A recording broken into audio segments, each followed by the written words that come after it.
Ever feel like the harder you try to lose fat, the less progress you make? Well, I was stuck too until I learned the key to a great physique as I got older was actually doing less, not more. So in this video, I'm going to show you a simple step-by-step strategy to build your dream body, even if, like me, you're juggling a business, a family, and a tight schedule. But first, let me tell you why more information actually leads to worse results. And this is ironic coming from me, someone who has a master's in nutrition and doing a PhD in human performance. But I've coached hundreds of men through this process to get lean, and if you want my help, then check out the coaching program below the video. Have you ever Googled the best diet or easiest way to lose fat? You probably got hit with a million different ways to get there, a shopping list of foods to cut out, and ended up more confused than you started. You're overwhelmed, you realize that you got a work meeting or call in 10 minutes, and you end up just doing nothing. This is called the paradox of choice. The more options and information we have, the harder it is to make a decision. This is especially true when it comes to food, which brings me to point number 1, using the 80-20 rule with nutrition. This rule means that 80% of your fat loss will be a result of 20% of the inputs. We assume that if something feels very difficult, it must be complex, because complex things tend to be difficult. But there are many difficult things that are not complex. Take, for example, breaking up with a partner or firing someone in your company. It's very straightforward, you just say it to them, but it's extremely emotionally difficult. With these difficult but often simple tasks, we invent complex solutions to justify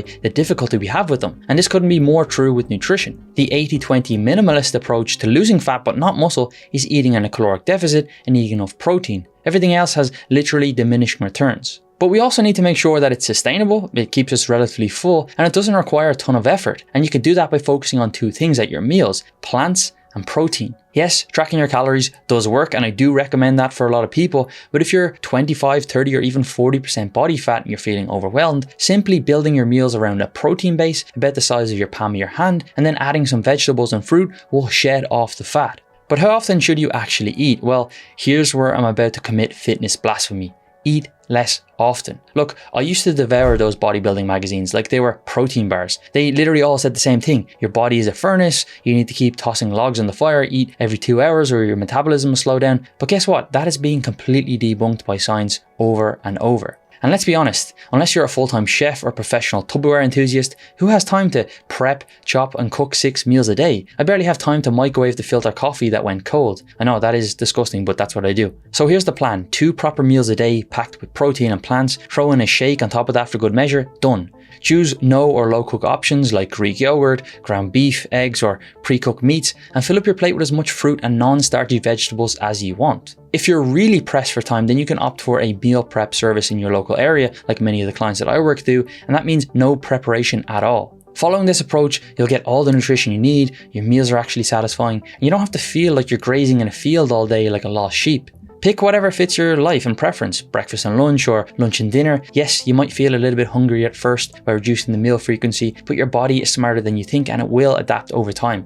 Now, I know what you're thinking, isn't that just way too few calories? Where are my carbs? Won't I just disintegrate? But look, if you're like me, chained to this desk, sometimes working 10, 11, 12 hours a day, barely moving except to reach for the mouse, then your calorie needs are a lot lower than you wish they were. I'm sorry, I don't make up the rules. I'm not in my 20s playing pickup basketball daily either. My chair now has a deeper relationship with me than my running shoes do. Most people end up eating more calories than they think anyway, from just the extra fats from the protein sources and the condiments that they add, but you can always add more food if you're losing weight too fast, and we'll come to that later. So simplify: 2 real meals a day, 1 shake, and focus on protein and plants. Free up your time, stop overthinking, and watch how much easier it gets. Which leads me to my next point: minimalist cardio. Look, I'm a huge fan of cardio for its health benefits, and honestly, you should do as much as you realistically can, the key word being realistically. But here's the catch: you need to keep a singularity of focus. If fat loss is your main goal and has been for a while, then make that your only goal for now. Don't get sidetracked by trying to improve your 5K time or outpace everyone in the HIIT class. Keep the goal until you reach it. Here's where most people trip up with traditional cardio. Think HIIT classes, running, or even basketball. First, it takes a lot of mental energy just to get out there and get started. Second, you almost always need to shower afterwards, which if you're pressed for time is a much bigger barrier than you think.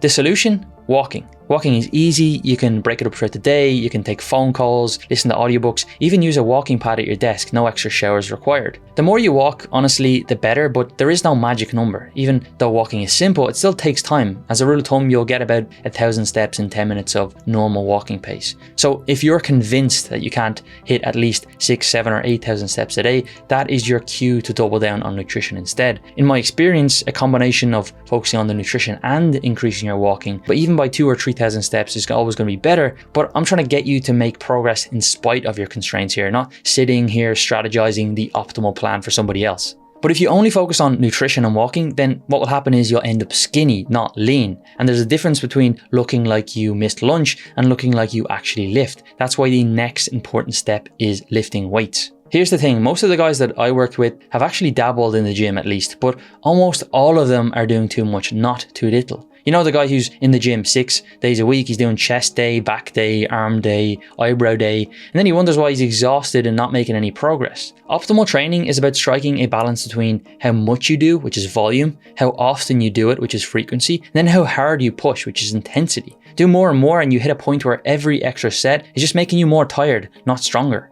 There's actually research showing that if you are more psychologically stressed out, hello entrepreneurs, directors, dads, you recover almost twice as slow from the same program. So if your life is a circus already, minimalist training isn't just a time saver, it's probably the smartest thing that you can do. Most of my busiest clients, they lift weights just 2 to 3 times a week, that's it, but they train with intensity. And here's how you do it. Focus on multi-joint movements. That means exercises that hit a bunch of muscles at once. So for your upper body, you just need a vertical and horizontal press. Think bench press and overhead press. That'll nail your chest, your shoulders and your triceps. Then a vertical and horizontal pull like pull-ups and rows for your back and biceps. For your lower body, a squat movement like a back squat or a leg press, and a hinge movement like a deadlift or a good morning. That's 4 moves. 4. That's your entire body covered, except for calves of course, but let's be honest, if you're a dad or carrying an extra bit of weight, you probably have calves that are already massive. Take those exercises close to failure in the 5 to 15 rep range and focus on adding a little bit more weight or a few more reps each week. 2 to 3 sets per exercise done consistently, that will get you the majority of your results. If you have extra time, sure, you can throw in some curls or lateral raises, but spending hours on chest day, arm day, back day, that's about as useful as rearranging deck chairs on the Titanic if your goal is to just get lean with as little effort as possible. But here's the thing, none of this matters if you don't know your numbers. If you've got 30, 40 or even 50 pounds to lose, you might bust your ass for weeks and barely see any change in the mirror. It's like trying to watch grass grow. It's painfully slow and you'll drive yourself nuts if you're just eyeballing it. That's why the next crucial step is to track your weight. Now, you could go full detective mode, track your body fat, your muscle mass, your water weight, the phases of the moon, but honestly, you don't need all that noise. You just step on the scale a few times a week and jot it down. That's it. Think of it like a GPS on a road trip. You wouldn't just drive blind and hope that you end up at the beach, right? You check the route, you make sure you're heading the right way, and then you adjust it when you take a wrong turn. The same is with your fat loss. Tracking is your GPS for weight loss. Pick 3 or 4 days each week. Maybe it's Monday, Wednesday, Friday, Saturday. Step on the scale first thing in the morning before you eat, before you drink anything. Write it down and don't freak out if it bounces around. That's normal. What matters is the trend over time. Now, if you want a free calculator to see your progress into the future and the milestones that you need to hit on every week, then the link is below the video.